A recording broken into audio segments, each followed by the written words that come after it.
All right, I've got some ideas, and I want to know what you think in the comment section. I want to hear some information from you guys.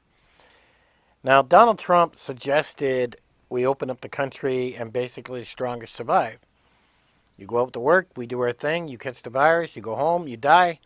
Oh, well, you took one for the economy, and the U.S. continues. Every elite wants to hear that one. But people aren't that stupid anymore. People are like, well, I'm not going to be part of that, right? So, what's the alternative that's going on? We got New York, everybody's isolating, staying home. People aren't working. We've got businesses closing down left, right, and center. We've got a recession here now. We're going to a depression. I'm seeing on Amazon inflated prices on just about everything. I tried to buy some ant stuff, and it was $25 for four little containers, where I can get it at Walmart for $4. Amazon's turning into a hole to buy anything. It takes forever to get anything delivered. Everything's outrageously priced. I mean, it is ridiculous. I think Amazon's having a hard time staying open because they can't keep their workers in there. And it's the same story going everywhere. So, what is the answer to putting an end to this thing? Now, I was thinking, and I came up with this idea. Like, you take my small town, we have 3 cases here, and I think the newest case is 8 days old or something. The other 2 cases have been past 14 days. We haven't had any deaths here yet. So, and it looks like we're getting it under control. Now, this situation I'm talking about a circle that opens this time. So we put a circle around my town. We have 4 ways in, and we shut it down. We can hire some guys, hire me, whatever, put a cop at each one that instructs everybody what to do. And we all sit out there with our ARs, and if somebody tries to come in, they're not coming in. That's it. My town declares martial law. I don't know. And that can be done. My mayor can do that, and so can yours. Look it up. So basically, that would mean now all our businesses in our town could be running full blast. We could go swimming, we could go picnicking, we can do whatever we want because there are no cases here. Somebody tries to come in, you're not coming in. Now, but at the same time, they got it where you can test pretty quick. They would have to get their test kits up, but we would actually all get tested. And then if you're clean, you would be given this card. Now, the nearest town to me with a Walmart is about 30 minutes away. So if I want to go to Walmart, I got to drive to that town. Well, the same thing at that town, they could be shut down if they're clean. And they would ask to see my card. I'd show my card. They'd say, okay, go ahead. And I would go on to Walmart and I would do my thing. And then I would come back home. Now, maybe we get tested every 4 weeks, every 2 weeks. I don't know. But this circle keeps opening. So my town's clean, that town's clean, so that circle opens up around both towns. So now you don't need a card to go between those two towns. It opens up into a third town. And if all of a sudden infections do start in one town, the circle closes back up again. It's opening and closing is what's going on.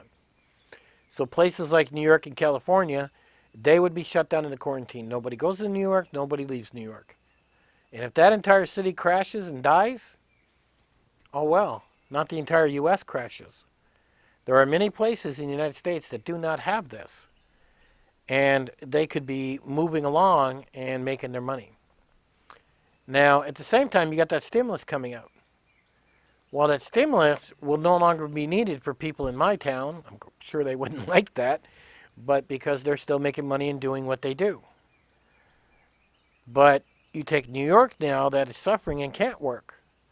Well, now that stimulus doesn't have to be 1,200, it can be 4,000 because now we can give more to New York. And because we can give more to New York, we can keep those people going. So basically, it's this circle that opens and closes. You're doing good, it opens. You're doing bad, it closes. I mean, and I know it breaks all kinds of rights and everything. Believe me, I know. But I see 3 options, and mine is the third option of what we could do. We're running out of masks. We're running out of everything. Our old folks' homes in my town here are asking people to sew masks. We've only got the 3 cases here, and our old folks' homes here are asking for people to sit at their sewing machines and make masks. We're not taking this lightly, even with only 3 cases. Our little grocery store in here in town closes way earlier, like 2 hours earlier, and they clean that store from top to bottom. Buggies, everything is what they're doing.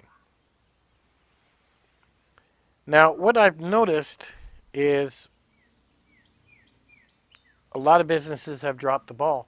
I went to one Walmart, and the Walmart was amazing. I mean, every other Walmart should copy what this manager did. It seems like every store is under whatever that manager that's running that store is doing. But this guy, if you tried to bring a buggy in from outside, wasn't allowed. Everybody went in through one entrance. They had to stay 6 feet apart and then enter the store. When you entered the store, there was a guy there cleaning buggies. And he was doing a good job. And then he would hand you that buggy. And then you would continue. There was workers walking around to make sure people stay 6 feet apart. It was very well done. When you went to check out, you didn't go to, you had to go to a self-checkout. Everything else was closed. And everybody was 6 feet apart. There was a worker to make sure you stood on the stickers on the floor. And then you would proceed and check yourself out. Now, when you were done checking out, this other worker would come over and clean everything down. The keypads, the monitor, everything was wiped down and sprayed. And then the next person would come up and use it. It took a little longer. There was more of a wait. But it seemed like a pretty good system they had put into that Walmart. When I went to other Walmarts, they didn't have that system. Now, you would think the CDC had a set of rules. I mean, this is why we pay them, right? And would send it to Walmart and say, this is exactly what you have to do. You think CDC would have sent a guy to a Walmart, walked around and said, okay, how can we make this the safest? Because, I mean, these are the doctors. And then wrote out this entire thing. And not 30 pages long, just give them the boat what they need to do. And then they could improvise that all the way across the USA. But it's different at every store. Now, these are our 3 ways. Well, the one way is my way, but we got 2 ways. Basically, you open up, hope for the best, and people drop like flies. Or we keep everybody the way it's going, and most people ain't listening. And we're hoping it burns out. Well, what happens when June, July, and August come and it doesn't burn out? And it's still here. Then what? Well, we're going to wait for the cure. A year to 18 months? This country is going to be in a heck of a mess. We have enemies. I'm sorry to say, but we've made them. And if our country gets that rough, and then one of them decide to attack, we're in trouble. We're in big trouble. Now, I don't see, now maybe I'm wrong, but I don't see all these countries the United States is giving money to. Where are these countries? Are they sending us masks or gowns? Or is anybody doing that? Is anybody helping us? I mean, we are number 1 with the deaths. We are number 1 with the infected. Are any other countries helping us out there? Or are we doing this alone as usual? You know, I've seen people post in Facebook with the governors and, you know, watch who's hiring, watch who's not, watch how they treat their employees. Because maybe you should pay attention where you're going to work next. You know, Amazon's treating their employees like shit. Some people are out there treating their employees very good. So we actually know what's going on. I see a bunch of people donating money. Okay, I see Oprah Winfrey, Dolly Parton, the guy that owns Amazon. I don't like him very much. But, you know, everybody's trying to donate money toward this. You can throw trillions of dollars at this and it's not going to go away because you have to nip it in the butt. Think of it like this. If you walk in your house and you notice there's a funny smell and you grab a can of spray and just spray it to get rid of the smell, did you really do anything? Because 20 minutes later, it's going to be back. You have to actually find where that smell is and what it is and remove it. And once you remove it, then things get better. Well, we can't keep putting band-aids on here. Our economy is crashing, and it's crashing hard. There's no meat in the stores here in Tennessee. Everything is going downhill from recession to depression. And they're predicting, what do we hit, 10, 12,000 dead already? They're predicting 200,000, 100,000. Really? How about 1,000,000? Because I only see people sitting for so long and saying enough's enough. I mean, think about this. If you're paying a mortgage and you're paying on a new car, you got to hustle. You got to get your ass out there if your job's gone, or you're going to lose everything and be homeless.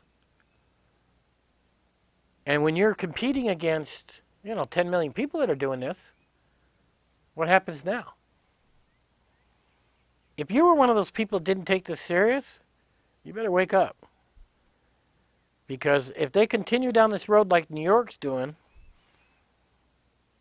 they can't do it forever. New York is going to turn into Detroit. I mean, every time I see Cuomo up there talking, he looks defeated. He looks tired. He looks like he wants to tell us something, but he can't. I've even read on the underground that people from New York are running. They're trying to get out of New York. And they're trying to get into other areas.